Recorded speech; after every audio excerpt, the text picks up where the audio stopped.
Hello everyone, Namaste and welcome back to my channel. I am Psychic Medium Teresa. ഇന്നത്തെ ഈ ഒരു വീഡിയോയിൽ നിങ്ങളുമായിട്ട് ഞാൻ പങ്കുവയ്ക്കാൻ ആഗ്രഹിക്കുന്നത് മാലാഖമാരുടെ ബുക്കിനെ പറ്റിയാണ്. 7 പ്രധാനപ്പെട്ട ആർക്കേഞ്ചൽസ് ഉണ്ട്. അവരുടെ പേര് ഒന്നും കൂടെ ഞാൻ പറഞ്ഞു തരാം. Michael, Gabriel, Raphael, Uriel, Azrael, Raziel and Jophiel. അതിൽ കൂടുതൽ ആർക്കേഞ്ചൽസ് ഇല്ല, അതൊന്ന് മനസ്സിലാക്കുക. ഒരുപാട് ആളുകൾ 9, 15, 19 എന്നൊക്കെ പറയുന്നുണ്ട്. യഥാർത്ഥത്തിൽ അത്രയും ആർക്കേഞ്ചൽസ് ഇല്ല. ആർക്കേഞ്ചൽസ് പ്രധാനമായിട്ടുമുള്ളത് 7 പേരാണ്. അപ്പോൾ ഈ ഒരു ബുക്ക് ഇംഗ്ലീഷിലാണ് നിലവിൽ അവൈലബിൾ ആയിട്ടുള്ളത്. ഇതുവരെയും വാങ്ങിക്കുവാനായിട്ട് സാധിക്കാത്ത ആളുകളുണ്ടെങ്കിൽ തീർച്ചയായിട്ടും വാങ്ങിക്കുക. ഇതിൻ്റെ മലയാളം പതിപ്പിൻ്റെ ട്രാൻസ്ലേഷൻ നടന്നുകൊണ്ട് ഇരിക്കുകയാണ്. നേരത്തെ വീഡിയോയിൽ ഞാൻ പറഞ്ഞിരുന്നു എങ്ങനെയാണ് നമുക്ക് ഒരു സോൾ കമ്മ്യൂണിക്കേഷൻസ് നടത്താനായിട്ട് സാധിക്കുക, അല്ലെങ്കിൽ ടാരോ കൺസൾട്ടേഷൻ നടത്താൻ സാധിക്കുക എന്നുള്ളത്. തീർച്ചയായിട്ടും നിങ്ങൾക്ക് എൻ്റെ വാട്സപ്പ് നമ്പറിൽ ഡയറക്റ്റ് കോൺടാക്റ്റ് ചെയ്യാനായിട്ട് സാധിക്കുന്നതാണ്. മലയാളത്തിൽ ബുക്ക് വരുന്നുണ്ട് എങ്കിൽ പോലും ഈ ബുക്കിനെ പറ്റി ചെറിയൊരു ഇൻട്രൊഡക്ഷന് ഞാൻ നിങ്ങൾക്ക് പറയുകയാണ്. അത് ഇംഗ്ലീഷിലാണ് കേട്ടോ. Chapter 1 introduction, A divine journey with mother Mary and archangels. നിങ്ങൾക്കറിയാവുന്നതുപോലെ മാലാഖമാരും മാതാവും ഒക്കെ പ്രത്യക്ഷപ്പെട്ട വീടാണ് ലിത്വേനിയയിൽ ഞാൻ താമസിച്ച വീട്. ഇപ്പം ഞാൻ നാട്ടിലുണ്ട്. അപ്പോൾ മുമ്പത്തെ വീഡിയോയിൽ ഞാൻ പറഞ്ഞിരുന്നു ആ വീട് വാങ്ങിക്കണമെന്നും അവിടെയും അതൊന്ന് റെനോവേഷൻ ചെയ്ത് ആളുകൾക്ക് വരാൻ പറ്റുന്ന, പ്രാർത്ഥിക്കാൻ പറ്റുന്ന ഒരു സിസ്റ്റമൊക്കെ ചെയ്യണമെന്നും ആഗ്രഹമുണ്ടായിരുന്നു. പക്ഷേ കോഴ്സ് ഓഫ് ടൈം അത് പോസിബിൾ ആയില്ല. മെയിൻ ടൈം എനിക്ക് നാട്ടിൽ വരേണ്ടി വന്നു. ഇപ്പോൾ വരുന്ന സമയത്ത് നമുക്ക് ചങ്ങനാശ്ശേരിയിൽ ദേവതകൾക്ക് വേണ്ടിയുള്ളൊരു സ്ഥലം അത് റെഡിയാക്കിക്കൊണ്ടിരിക്കുകയാണ്. അപ്പോൾ തീർച്ചയായിട്ടും നിങ്ങൾക്ക് അവിടെ പ്രാർത്ഥിക്കാനായിട്ട് വരാനായിട്ട് സാധിക്കും. ഹനുമാൻ സ്വാമിയുടെ അപ്പാരിഷനുണ്ടായിരുന്നു, പ്രത്യക്ഷപ്പെടലുണ്ടായിരുന്നു. അതുമൊക്കെ ഈ ചാനൽ നൽകിയിട്ടുണ്ട്, നിങ്ങൾ കാണുക. So now let's go to my book. My dear readers, welcome to Heavenly Secrets, Mother Mary and the 7 Archangels unveiled by Teresa. A profound exploration into the celestial beings who play a pivotal role in our spiritual life. I am Dr. Titi Varghese, PhD, a dedicated scholar and a practitioner in the field of psychic phenomena, and I am honored to guide you through this enlightening journey alongside psychic medium Teresa. As a psychic medium and researcher, my life's work has been devoted to bridging the gap between the tangible and mystical. ഇപ്പം നമുക്കൊരു psychic medium എന്ന് പറഞ്ഞു കഴിഞ്ഞാൽ 6th sense use ചെയ്തുകൊണ്ട് ഒരു സാധാരണ ആളുകൾക്ക് കാണാനായിട്ട് സാധിക്കുന്നതിനേക്കാൾ കൂടുതൽ കാര്യങ്ങൾ കാണുവാനും കേൾക്കുവാനും മനസ്സിലാക്കുവാനും സാധിക്കുന്ന ആ ഒരു എബിലിറ്റിയാണ് സൈക്കിക് മീഡിയംഷിപ്പ്.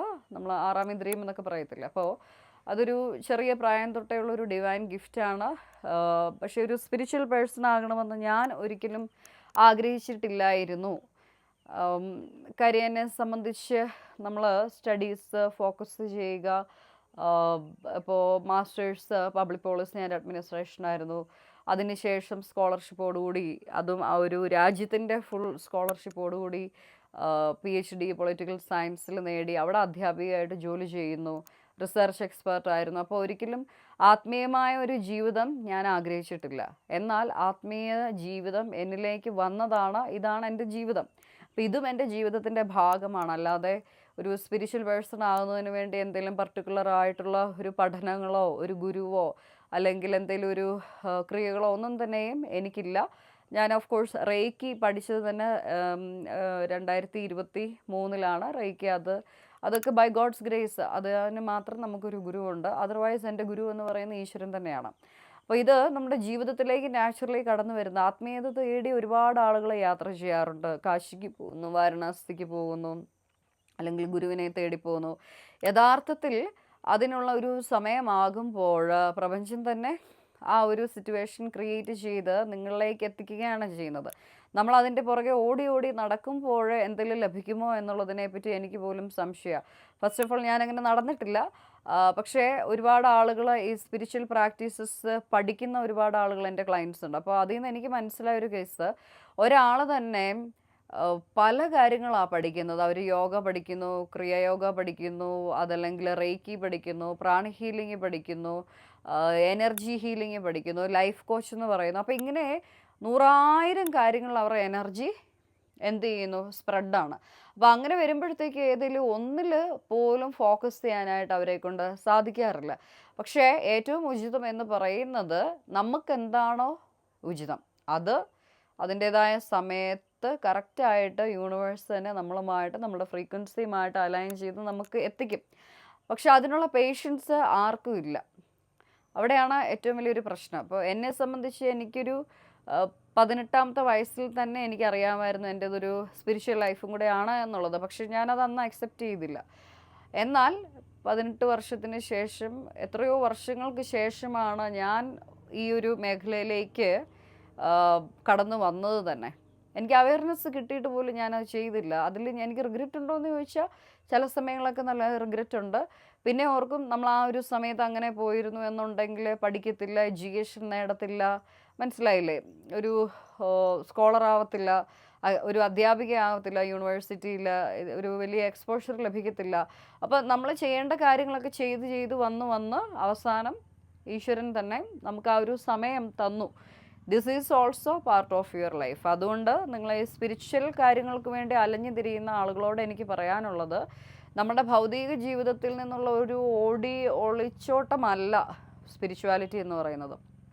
അത് നമ്മുടെ ഭൗതിക ജീവിതവും നല്ല രീതിയിൽ ബാലൻസ് ചെയ്ത് നന്മയായിട്ട് മുന്നോട്ട് കൊണ്ടുപോകുന്നതിന് വേണ്ടി ഉപയോഗിക്കേണ്ട ഒരു മെത്തേഡാണ് ആത്മീയത. അല്ലാതെ ഭൗതിക ജീവിതത്തിന് ഡിഫിക്കൽറ്റി വരുമ്പോൾ ഓടി ഒളിക്കേണ്ട ഒരു ഏരിയ അല്ല ആത്മീയ ജീവിതം. അതൊരു തെറ്റിദ്ധാരണയാണ്.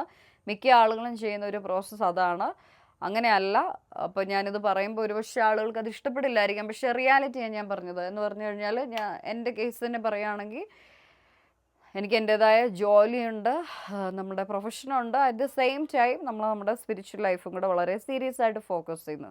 സോ ആത്മീയ ജീവിതം ഈ ഭൗതിക ജീവിതവും തമ്മിൽ ബാലൻസ് ചെയ്ത് കൊണ്ടുപോവുക, അല്ലാതെ ഒന്നിനെ കംപ്ലീറ്റ് ആയിട്ട് ഉപേക്ഷിച്ച് നമ്മളുടെ അതിനോടുള്ള റെസ്പോൺസിബിലിറ്റീസ് ഒഴിവാക്കി ഓടി ഒളിക്കുന്ന ഒരു സിസ്റ്റം അല്ല ആത്മീയ ജീവിതം. ഞാനിത് പറയാനുള്ള റീസൺ എന്ന് പറഞ്ഞാൽ പല സ്ത്രീകളെയും കണ്ടിട്ടുണ്ട്, പുരുഷന്മാരെയും കണ്ടിട്ടുണ്ട്. കൂടുതലും സ്ത്രീകളാണ്. അവർ ഒരു ഫാമിലി ഡിഫിക്കൽറ്റി കാര്യങ്ങളൊക്കെ വന്നു കഴിയുമ്പോൾ ഇമ്മീഡിയറ്റ്ലി എനിക്കിനി ആത്മീയ ജീവിതം മതി, എനിക്ക് എൻ്റെ ഭൗതിക ജീവിതം വേണ്ട എന്നും പറഞ്ഞുകൊണ്ട് പോകുക. അവർ ആത്മീയ ജീവിതത്തിലും ഭൗതിക ജീവിതത്തിലും തീരെ സാറ്റിസ്ഫൈഡ് അല്ലാത്ത അവസ്ഥയിൽ സ്റ്റക്കായി പോയിട്ടുണ്ട്. അതിന് കാരണം എന്ന് പറയുന്നത്, നിങ്ങൾക്ക് ഭൗതിക ജീവിതം ഉള്ളത് കൊണ്ടാണ് ഈ ഒരു ജന്മത്ത് വിവാഹം കഴിക്കുവാനും കുട്ടികളൊക്കെ ആകുവാനും ഒക്കെ സാധിച്ചത്. ആ കുട്ടികൾ നിങ്ങളെ ചൂസ് ചെയ്തതാണ്. അപ്പം അതിനെപ്പറ്റിയൊക്കെ ഞാൻ വീഡിയോ നൽകിയിട്ടുണ്ട്. മക്കളാണ് പേരൻസിനെ ചൂസ് ചെയ്യുന്നത്. അപ്പം നിങ്ങളെ ചൂസ് ചെയ്ത മക്കളെ ടേക്ക് കെയർ ചെയ്യാതെ ആത്മീയ ജീവിതം എന്നും പറഞ്ഞുകൊണ്ട് പോയിട്ട് അവിടെ എന്ത് ജസ്റ്റിസാണ് നിങ്ങൾ ചെയ്യുന്നത്? അപ്പോൾ അതുകൊണ്ട് ഇത് രണ്ടും തമ്മിൽ ഉള്ള ആ ഒരു അന്തരം വളരെ വ്യക്തമായിട്ട് ഇത് കാണുന്ന ആളുകൾ മനസ്സിലാക്കുക. ഭൗതിക ജീവിതത്തിനെ ഉപേക്ഷിച്ചിട്ട് ആത്മീയ ജീവിതത്തിലേക്ക് പോകുന്നതല്ല ആത്മീയത. ഭൗതിക ജീവിതം എന്ന് വെച്ചാൽ ഗൃഹസ്ഥമൊക്കെ ഉള്ള ആളുകൾ ഗൃഹസ്ഥവും ആത്മീയതയും ഒരുപോലെ ബാലൻസ് ചെയ്ത് കൊണ്ടുപോകുവാനായിട്ടുള്ള കഴിവ് നിങ്ങൾക്കുണ്ട്. അതുകൊണ്ടാണ് നിങ്ങൾക്ക് ഗൃഹസ്ഥവും കൂടെ ഉണ്ടായത്. അപ്പോൾ തീർച്ചയായിട്ടും ആ ഒരു കാര്യത്തിൽ ഫോക്കസ് എടുക്കുക. ഞാനിങ്ങനെ പറഞ്ഞു വന്നപ്പോൾ പറഞ്ഞതാണ്. കാരണം 2 കുട്ടികളുള്ള ഒരു ലേഡി, പുള്ളിക്കാരി ഹസ്ബൻഡുമായിട്ട് ഫാമിലിയിൽ വിഷയങ്ങളുണ്ടായി. അവസാനം അത് അവർ ഒഫീഷ്യലി ഒരു സെപ്പറേഷനിലേക്ക് പോയതിന് ശേഷം മക്കളുടെ കാര്യം പോലും ശ്രദ്ധിക്കാതെ ഏതോ ഒരു ധ്യാന കേന്ദ്രത്തിൽ സ്പിരിച്വൽ സെൻറ്ററിൽ പോയിട്ട് പിന്നെ അവിടെ അങ്ങ് താമസമാക്കി. അപ്പോൾ മക്കളുടെ കാര്യങ്ങൾ പോലും ഫോക്കസ് ചെയ്യുന്നില്ല. യഥാർത്ഥത്തിൽ അതാണ് ആത്മീയത? അല്ല. നിങ്ങൾക്ക് ആ ഭൗതിക ജീവിതം കൂടെ ബാലൻസ് ചെയ്യാനുള്ള കഴിവുള്ളത് കൊണ്ടാണ് അങ്ങനെ ഒരു നിയോഗം ഉണ്ടായിരുന്നത്, കുട്ടികളൊക്കെ ആയത്. അപ്പം അത് മറന്നിട്ട് ഇങ്ങനെ ഒരു ട്രാക്കിലേക്ക് പോകുക എന്ന് പറയുന്നത് ഒരിക്കലും നമുക്ക് ന്യായീകരിക്കാനായിട്ടോ അല്ലെങ്കിൽ അത് അപ്രീഷിയേറ്റ് ചെയ്യാനോ പറ്റുന്ന ഒരു കാര്യമില്ല. So please be very very careful about this 2 ഡൈക്കോട്ടമീസ്. ഇനി എനിക്ക് ഒരു പറയാനായിട്ടുള്ള ഒരു കാര്യമെന്ന് പറയുന്നത്, ഒരു സൈക്കിക് മീഡിയമായിട്ട് റിസർച്ചറായിട്ടും വർക്ക് ചെയ്യുന്ന സമയത്ത് തന്നെ വിവിധ തരത്തിലെ ഡിവൈൻ എൻറ്റിറ്റീസുമായിട്ട് എന്ന് പറഞ്ഞു കഴിഞ്ഞാൽ ആത്മീയപരമായിട്ട് ഉന്നതിയിൽ നിൽക്കുന്ന ഹയർ ഡയമെൻഷൻസിലുള്ള സ്പിരിച്വൽ എൻറ്റിറ്റീസുമായിട്ട് ഇൻട്രാക്ട് ചെയ്യാനായിട്ടുള്ള ഒരു വലിയ അനുഗ്രഹം, ഒരു വലിയ ബ്ലെസ്സിങ് ഉണ്ടായിട്ടുണ്ട്. അപ്പോൾ മാലാഖമാരായാലും ദേവതകളായാലും ഒക്കെ തന്നെയും അവരായിട്ട് എൻ്റെ അടുത്തേക്ക് കടന്നു വരുന്നതാണ്, കണക്ട് ചെയ്യുന്നതാണ്. അപ്പോൾ ഒരു സ്പിരിച്വൽ പേഴ്സൺ എന്നുള്ള നിലയ്ക്ക് എന്താണ് ഞാൻ ചെയ്യുക? വളരെ സിമ്പിളായിട്ട് ശാന്തമായിട്ട് പ്രാർത്ഥിക്കുക എന്നുള്ള കാര്യം മാത്രമേ ചെയ്യാറുള്ളൂ. ഒരുപാട് മണിക്കൂറുകൾ മെഡിറ്റേഷനോ യോഗയോ അങ്ങനത്തെ കാര്യങ്ങളൊന്നും തന്നെയും ചെയ്യാറില്ല. വളരെ ശാന്തമായിട്ട് ഓപ്പൺ ഹാർട്ടോടുകൂടി ഹൃദയം തുറന്നുകൊണ്ട് നന്നായിട്ട് നമ്മൾ സിമ്പിളായിട്ട് പ്രാർത്ഥിക്കുക. അവിടെയാണ് അതിൻ്റെ ഒരു പ്രത്യേകത ഇരിക്കുന്നത്. ആരോടും ഒരു ദേഷ്യമോ വൈരാഗ്യമോ ഒന്നും തന്നെ ഇല്ലാതെ വളരെ ശാന്തമായിട്ട് സ്നേഹത്തോടു കൂടി പ്രാർത്ഥിക്കുക എന്നുള്ളതിനാണ് പ്രാധാന്യം. അപ്പം നിങ്ങൾ തീർച്ചയായിട്ടും ചെയ്യേണ്ടത് അതാണ്. നമുക്ക് ടോക്സിക് ആയിട്ടുള്ള ആളുകളുണ്ട് എന്നുണ്ടെങ്കിൽ തീർച്ചയായിട്ടും അവരെ നമ്മുടെ ലൈഫിൽ നിന്നും ഒഴിവാക്കേണ്ടതും നമ്മുടെ സ്പിരിച്വൽ ലൈഫിൻ്റെ ഭാഗമാണ്. കാരണം അത് വളരെ സ്ട്രോങ് ആയിട്ട് സ്പിരിച്വലി നിൽക്കുന്ന ഒരാളെ സംബന്ധിച്ച് കർമ്മങ്ങൾക്ക് തടസ്സമാകും. അതുകൊണ്ട് തീർച്ചയായിട്ടും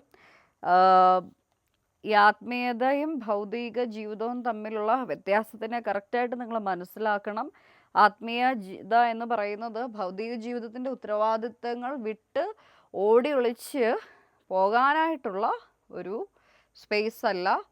ഇത് രണ്ടും കൂടെ ബാലൻസ് ചെയ്ത് കൊണ്ടുപോകാനായിട്ട് നിങ്ങൾക്ക് സാധിക്കുന്നത് കൊണ്ടാണ് ഈ ജന്മത്ത് നിങ്ങളൊക്കെ ഒരു അച്ഛനോ അമ്മയോ ഒക്കെ ആയത്. അപ്പോൾ അതുകൊണ്ട് മക്കളോടുള്ള ഉത്തരവാദിത്തങ്ങളും മാതാപിതാക്കളോടുള്ള ഉത്തരവാദിത്തങ്ങളൊക്കെ മറന്ന് യാതൊരു കാരണവശാലും ഓടി ഒളിക്കുവാനായിട്ട് ശ്രമിക്കരുത് എന്ന് പറയുകയാണ്. പേഴ്സണൽ കൺസൾട്ടേഷൻ വേണ്ട ആളുകളോ ബുക്സ് വേണ്ട ആളുകളോ തീർച്ചയായിട്ടും വാട്സപ്പിൽ ഡയറക്റ്റ് കോൺടാക്റ്റ് ചെയ്യുക. താങ്ക്